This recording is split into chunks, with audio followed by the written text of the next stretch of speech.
அனைவருக்கும் வணக்கம். தற்பொழுது அண்மை செய்தியாக பார்த்து கொண்டிருக்கும் அடுத்த 3 மணி நேரத்துக்கு எந்தெந்த மாவட்டங்களில் கனமழை மற்றும் மிதமான மழைக்கு வாய்ப்புள்ளதாகவும் ஒரு கூடுதல் தகவல் வெளியிட்டிருக்காங்க. இதை பற்றிய கூடுதல் தகவலை தெரிஞ்சுக்கொள்ள நம்மளுடைய சேனலை சப்ஸ்கிரைப் பண்ணி வச்சுக்கோங்க. பக்கத்தில் இருக்க பெல் ஐகானை கிளிக் பண்ணி ஆல் டிக் பண்ணிக்கோங்க. அப்போதான் நான் போடுற வீடியோ உங்களுக்கு நோட்டிஃபிகேஷனாக வரும். அடுத்த 3 மணி நேரத்துக்கு தமிழகத்தில் நீலகிரி, கோவை உட்பட 5 மாவட்டங்களில் மழை பெய்ய வாய்ப்புள்ளதாக சென்னை வானிலை ஆய்வு மையம் தெரிவித்துள்ளது.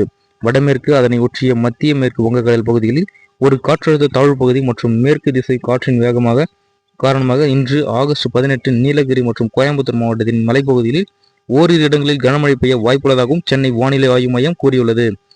மறக்காம ஒரு வீடியோ லைக் பண்ணி போட்டு போங்க. அப்போதான் நான் போடுறதுக்கு ஒரு மோட்டிவேஷனாக இருக்கும். மறக்காம சப்ஸ்கிரைப் பண்ணிக்கோங்க. பக்கத்தில் பெல் ஐகானை கிளிக் பண்ணி ஆல் டிக் பண்ணிக்கோங்க. இந்த நிலையில் அடுத்த 3 மணி நேரத்துக்கு மாலை 4 மணி வரை தமிழகத்தின் நீலகிரி, கோவை, தேனி, தென்காசி, திருநெல்வேலி மாவட்டங்களில் லேசான முதல் மிதமான மழை பெய்ய வாய்ப்புள்ளதாகவும் தெரிவிச்சிருக்காங்க. இது போன்ற மழை பற்றிய கூடுதல் தகவலை துல்லியமாக தெரிஞ்சுக்கொள்ள நம்மளோட சேனலை சப்ஸ்கிரைப் பண்ணி வச்சுக்கோங்க. பக்கத்திற்கு பெல் ஐகானை கிளிக் பண்ணி ஆல் டிக் பண்ணிக்கோங்க.